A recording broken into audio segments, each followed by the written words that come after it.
Welcome to the Bringing Intimacy Back show, where intimacy is real. If you desire to intimately connect with yourself, significant other, children, family, friends, community, and higher power, then this is the show for you. We explore intimate topics, inspiring life stories, spirituality, and insightful tips on strengthening relationships. The show is hosted by Dr. April and her co-host, Coach K. Let's get this episode of the Bringing Intimacy Back show started. We share with you today the secret power to intimacy to create the life you love or love the life you create. Now here's your host, Dr. April, and her co-host, Coach K.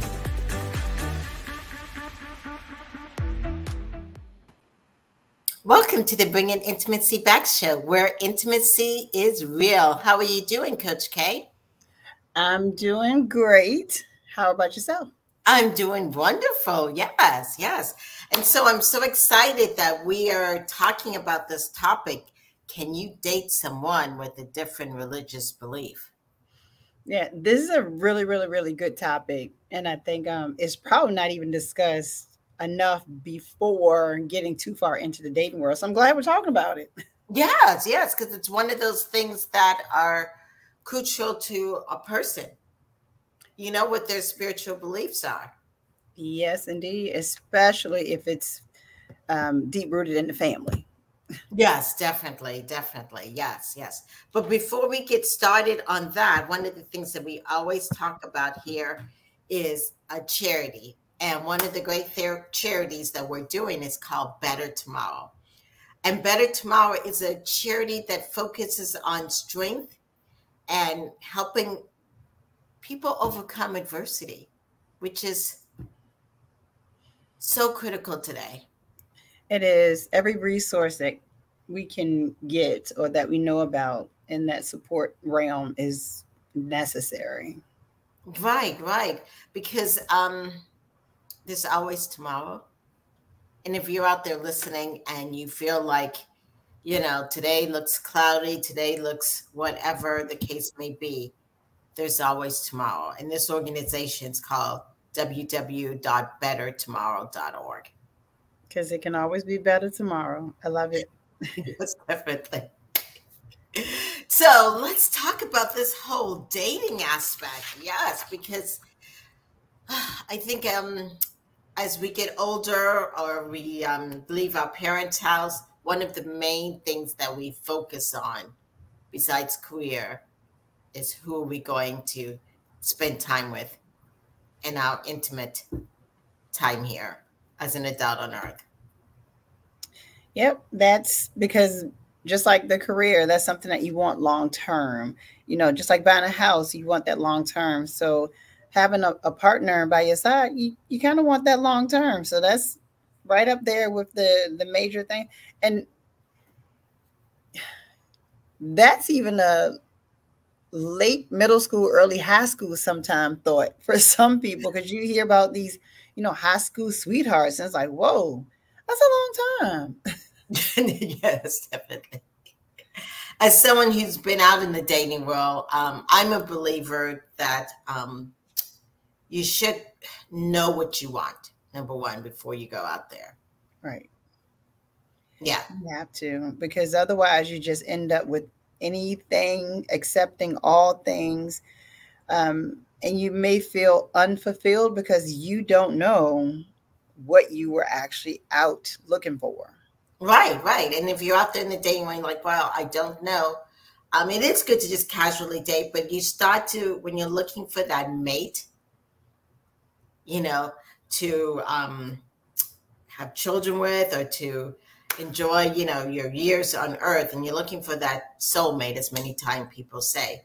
Yeah. That really happens when you know more about yourself and know what you want and what you bring to the table. So I always tell people to write down, just like you do vision board, have a list. That's very important. Because like I said, it's just like just walking through the grocery store without a grocery list. You typically end up spending more. You get things that you don't need. Just like shopping for a life partner. husband or wife. You Yes. just going out here and you end up with something in your cabinet a little too long that you really will never need. Right. Or you end up in this 15-year, relationship that's going nowhere. Right. Right.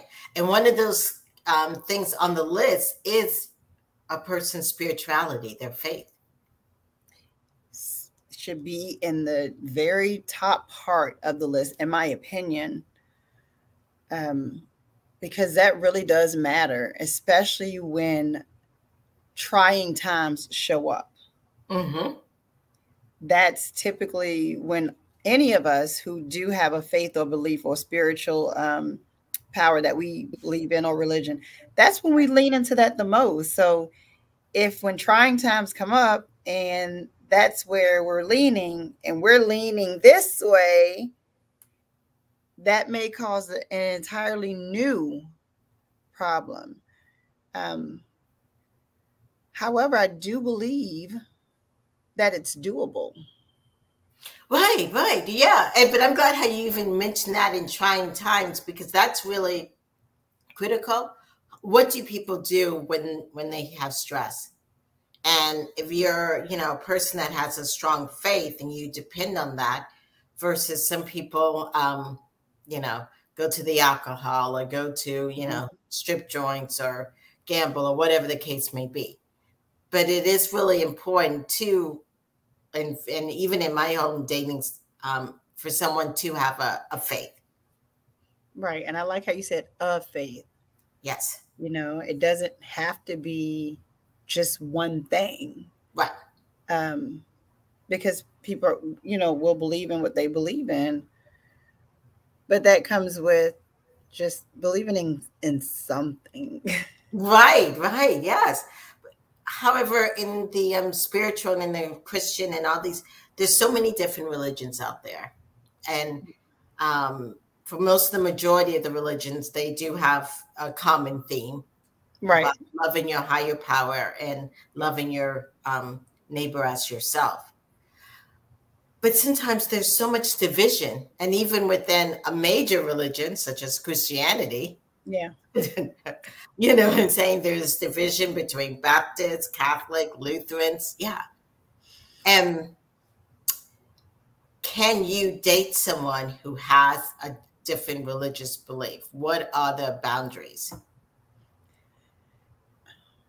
I would say almost just like, that list, that's an important conversation to have pretty early on into the dating realm. Because someone who's really strong in their religion or really strong in their spirituality possibly has a family who was also just as strong and instill that or pass that down. So, when you're dating a person, you're kind of dating their family a little bit. And so if we're thinking long term, then we're also thinking about children, as you mentioned earlier, and marriage, as you mentioned earlier. And both of those things, just like during trying times, both of those two things have a touch of spirituality, religion, or some type of belief incorporated into them. Mm-hmm. So having, varying backgrounds or beliefs without that discussion, what does that look like? Right. Right. And I think the discussion, besides also discussing what you believe in, is also how you practice. Right. Because there's some people that, let's say they may believe in the same Baptist religion or whatever, but one believes I need to practice and be in church every Sunday, while another may believe, if we can make it, we can make it. We don't, we don't. Yeah. So talking about practice, and that also relates to other aspects, because even certain religions have holidays. Yep. Some of them celebrate birthdays, some of them don't.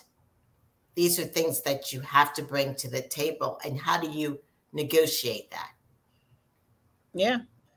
Because if your love language is receiving gifts, Right. And you are now dating someone who had, who grew up in a religion that holidays aren't a thing. So they were never into gifting, and it's just another day. And you're really big, like Christmas is your thing. You always grew up, your family had a big dinner. It was a big whip to do. You did all the house. To have a partner that is just like, meh, you know, if you don't have that discussion on the front end, then that absolutely can draw a wedge in between things. But if you talk about it in enough time that they can understand, okay, I can support you as you celebrate, but I just won't engage in as much celebration. But then there are some that are just not willing to budge at all. But you find those things out on the front end. Right. And that support can look totally different. Yes. You know, I've been in relationships where a partner has supported me in the sense of my Christian and Catholic upbringing, but didn't really go to service with me. And that's just, but they supported that I went. But then I've been in another relationship or a current relationship where I go to his, he goes to mine. You know what I'm saying? Yeah. Yeah. So we support it. So we're right there with each other. And we talk about what the differences are that we saw that day and what's similar. And yeah. So it's bringing it, yes. But it's having that discussion. Right. And the thing is, you'll know if it's a hard no-go. If this is someone who's saying, nope, not going to do it. I'm not getting up on Sunday. I'm not getting up on Saturday to go to celebrate, this entity, because maybe they don't believe in an entity at all. Right. They could be of that realm. So if you think of someone who has no belief whatsoever in any higher power, no entity, no nothing, and then you, on the other hand, were brought up in a Christian, Baptist background history, that's a really deep, intense conversation of, is this a part of your top three? Right. And when I talk about the top three, I always think it's important. And some people may do top five. What are the top three things that that's a hard no? I will not date or be with someone who either does or does not have this thing. And if religion is a part of your top three, then you have to make that decision pretty early on. Yes. Because religion can also, and your faith can also deal with the support that you're going to get. Right. About your relationship. Yeah. 1,000%. Yes. Yes. So in some families and some cultures or whatever the case may be, if you marry or have a relationship with someone who's outside of that, they may ostracize you. Yep. Yeah. Yeah. And then if you're thinking, hey, I'm going to marry this person, but I'm going to change their belief system. Yeah, I'm not saying it's impossible, but I'm just saying, yes. Yeah. It sometimes makes it much more difficult to think you're going to change someone, because that usually does not happen. Yeah, it definitely is not a thing. It's definitely not a thing. And it's if that's someone anyway, I don't think I would want to be involved with them, because if your thought is to come in and change me, then you went into it for the wrong reason anyway. Well, that's true. That's true. Yeah, definitely. I'm glad you point that out. Yeah. Yeah. So another difficult thing that may come to play is, having children. Something as simple as circumcision. There's some beliefs that when a male child is born, that right then and there in the hospital, we go ahead and we get out the way. Not that it's a religious thing or anything. Some of it is. Right. But then there are other religions that at a certain age, then there's a full-blown ceremony. Right. And so if I was brought up that this happens when the child is young, they're not, it's not too much trauma. They won't, it's just one and done. And you're of a religion that at the age of, puberty or manhood. Right. And it's like, I think that's cruel. I don't, this is something I don't want to do. But I'll tell you, there's not a lot of people that when we're dating, even in years 2, probably didn't even bring that part of it up, didn't even think that far in advance when it comes to the children and something as simple as that. Right. Right. And also, I'm just thinking, even with children's, even in the sense of baptism or being Christian or Christianized or whatever. Like in my faith, it's you're baptized as a baby. Others, you're Christian when you have that age where you can say, hey, I want to follow X, Y, or Z. And what exactly do you want your kids to formulate in their faith? Right. And some people believe, hey, I don't want to show my kid anything and let them come up on their own. Others like, no, I only want them to see this right here. Don't want anyone else to influence. Yeah. So these are conversations that definitely need to be had. They absolutely do. Because like you said, what do we show the children? Do we show them at all? I want to make sure that my child has birthday parties where you don't even celebrate, birthdays because it's, and then, so on the flip side of this, say you both were of the same faith. Yes. And 10 years down the line, one of you started to practice and learn about another religious background or faith or spirituality. What does that look like? That's a whole nother arena. Yeah. Yes. Yeah. And do you start to share that with your partner as you're learning about different or another faith? Yeah. Yeah. My husband at one point, he started to learn about different, not just one, but he started to learn about just different religions and different spiritualities. And we usually, stay in the realm of spirituality. I was born in the Baptist church. Okay. He grew up going to church, but as we got older, he began to explore and seek and learn. And so did I, but we talked about it. He didn't try to say, well, hey, you should do this, or we have to. He just said, this is something that I just read about and we talked about it. If I'm uninterested, then I'll just say that. Okay, that's really nice. I support that. I think you should dig further into it. Right. But I want to make sure that I'm the hand that's on his back to support it, but I don't have to immerse myself in it at all. Right. But I never want him to feel like I wouldn't support whatever it is that he's doing. But of course, that's many, many years of us being together. But those are the kind of thoughts that you need to have while you're dating. Right, definitely. And even as for yourself, so I was raised Catholic, and ever since I was little, but I've always wanted to learn about different religions. And so I studied about all of the different religions and that kind of stuff. And I found a faith that's good for me because I realized that they all have the same basic principle. But one of the faiths that I did learn about was Buddhism, in the sense of the meditation and stuff.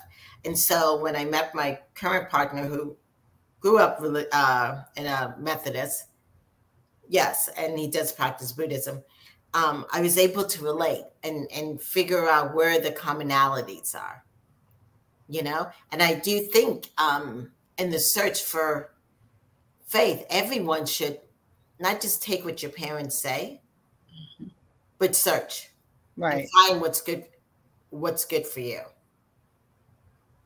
Absolutely. And I love that. I love that you said that. I want to learn just as much as you want to learn, and then we land where we land. But what you said was super important, is that you learned enough to see there's a commonality in it, Right. So the core or the base is, pretty much the same. It's the surroundings is the part of, do I want to go to this, the way that they celebrate that this way, or the way they celebrate it that way. So Right. Definitely. And I think that that's important to look at and to be a part of it, because in reality, we all know there's only one entity out there that created whatever this is, and I personally believe it's we're taught based on where we were born, mhm. raised us, but I cannot be sure that if I was raised somewhere else, this is what I would believe.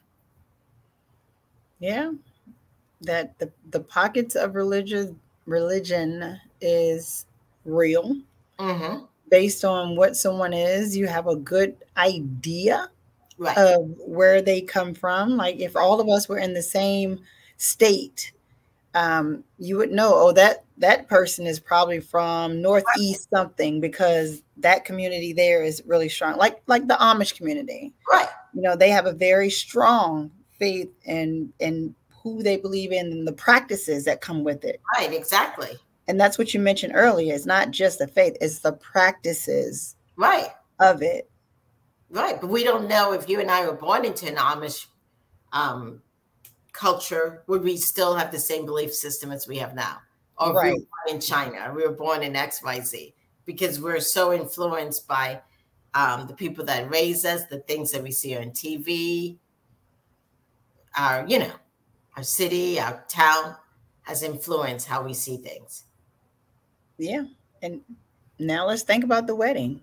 I love to see the multicultural, multi-religions, multi-spirituality weddings, Mm-hmm. because to me that says that these two people had genuine conversations with each other to the point where they have agreed to bring both of their religious or spirituality or their faith beliefs into the union that they're about to form.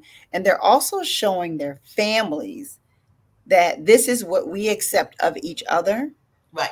so that there is no big family to do, because that's big. Certain faiths, your family almost runs the show. Mm-hmm. Yes. Which is talks about boundaries, which Yes. is a whole other show. Absolutely. And then, so let's think about the ones who didn't have the most positive experience in their religious spirituality or faith-based Right. upbringing. Right. And they meet this person who is, did have a positive experience. And so they're really strong in that. And that's just what they want to do. And they love it.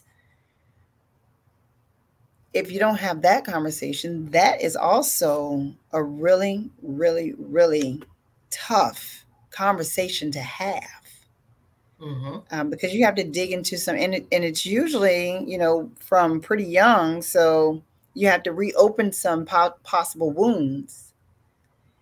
And that's when we kind of get into the intimacy space, the trust space of the relationship. How do we get through that, where you were once a part of the same religious background that I am, you kind of strayed away because of some very negative experiences that you have. I would say I wouldn't want that person to try to convince the other one to come back, versus just being a support, listen, and encourage them to get some professional support. Right, definitely. And I'm just thinking in the sense of how this relates a lot to couples. If you have a strong faith, you may make decisions based on your strong faith. I hear my inner power or God telling me to do this. But then if your partner, like you said, didn't have that strong, or doesn't have believers, some of the churches burn them, they're like, well, I can't support you in this decision to open up a business, but you felt like God told you, yeah, but it doesn't make sense. You know what I'm saying? That's why those conversations need to happen for a couple to feel connected. Yeah. Yeah. I was watching one of the Love and Marriage somethings, And the wife, she was painting the wall, and the husband came in and was like, so I just want to let you know that I'm going to seminary school and I'm going to become a pastor. And she kind of was painting and she stopped like, what? Do you mean we're going to talk about it, or do you mean that it's, he said, oh, it's already done. I'm already enrolled. I'm doing this thing. And you can tell she was very upset. Well, the conversation that she had with him is, the upbringing that I had. Her father's a pastor. Mm-hmm. And so he wasn't the best person to her mother. There were some infidelities. There was some, she didn't have a positive experience about the church and that particular religion.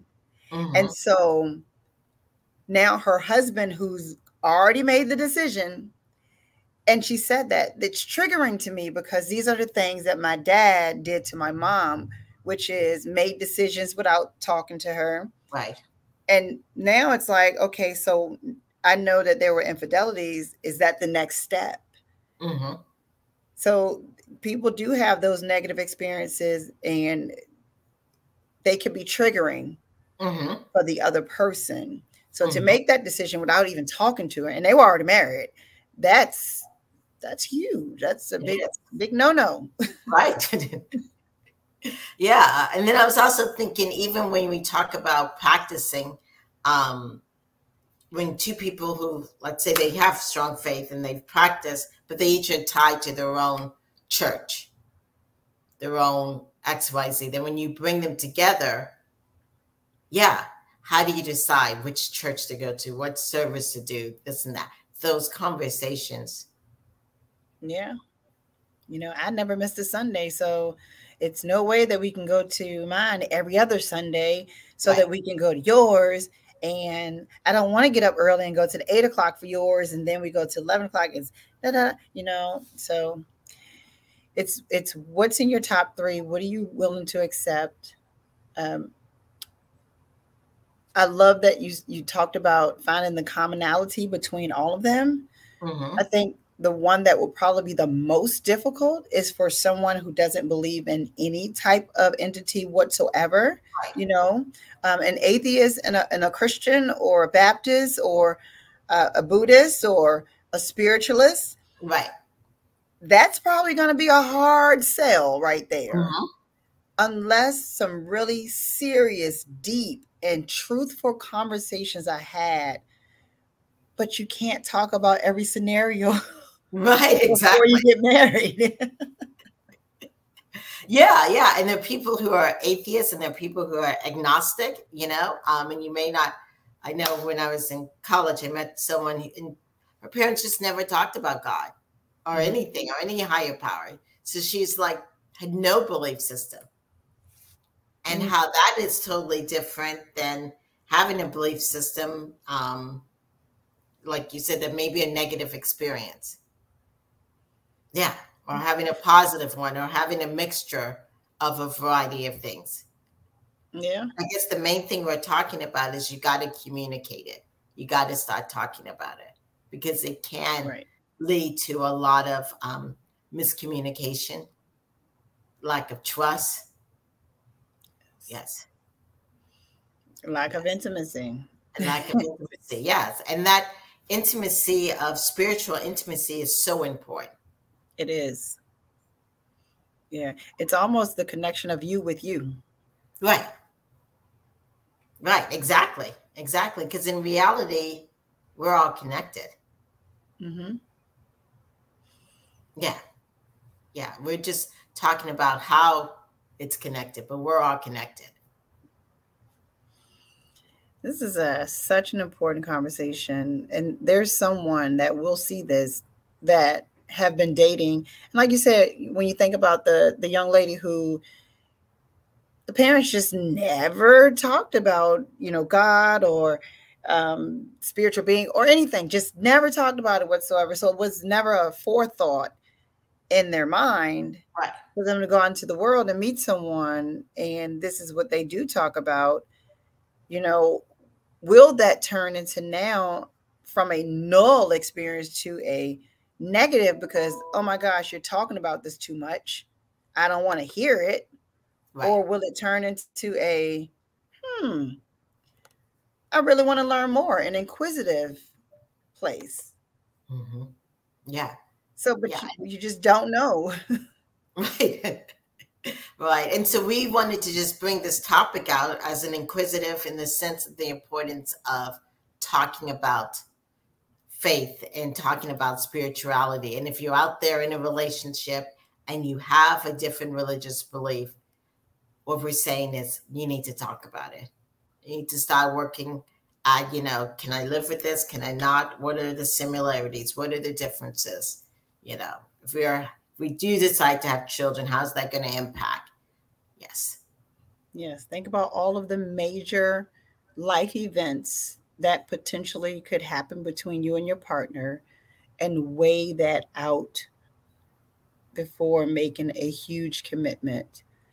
Because the reality is, if someone checks all of the boxes, they are amazing, everything that you've ever set out to have. And the one holdout is in the religious or spirituality or faith-based place. You really have to think that one through, because again, if that's in your top 3, they check all 25 of the other boxes. Right.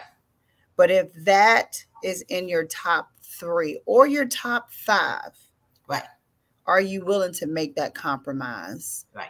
Because that's a lifelong commitment once the marriage comes into place. Right, right. And one quick other thing, it's a lifelong commitment, but also in many of the faiths, there's a life beyond this life. Yep.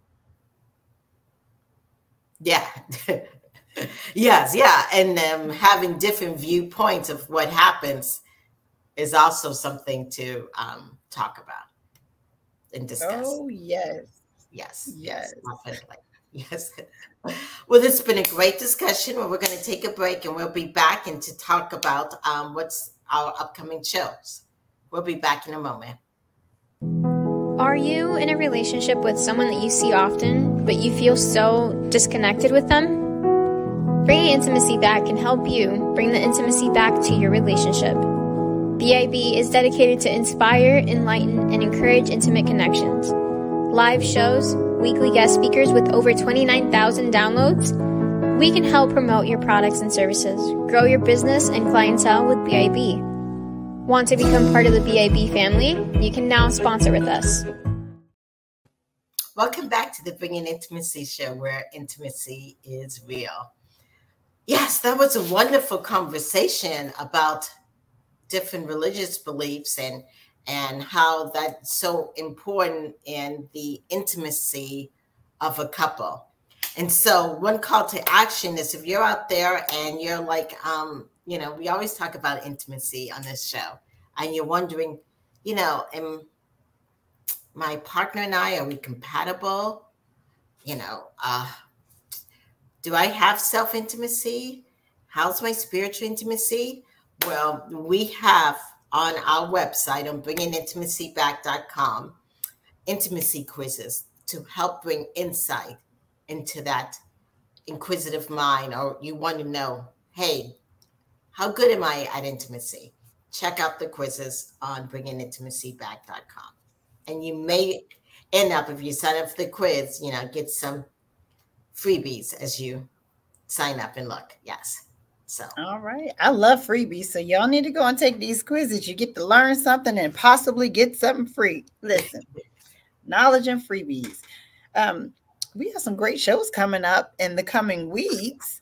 So on August the 17th, we have Back to the Basics of Genuine Love with Paul Zolman. On August 24th, we have How Food Fuels Intimacy, and that will be Dr. April and myself. On August the 31st, we have Overcoming Sexual Pain with Mary Grimberg. All right. Yes, some exciting things come. So if you like what you hear, please like us on Twitter, Instagram, Facebook, and YouTube, and follow us and rate us. And we will see you guys next week. This has been the Bringing Intimacy Back show, where intimacy is real. Bye. Bye, everybody. Thank you for listening to today's episode of Bringing Intimacy Back, where intimacy is real. You can also find us at bringingintimacyback.com, LinkedIn, Facebook, Instagram, Twitter, and YouTube. Dr. April Brown's 7-book series, Improving Intimacy, is now on Amazon. We'll see you next Thursday at 3:30 p.m. Don't forget to follow, share, and subscribe.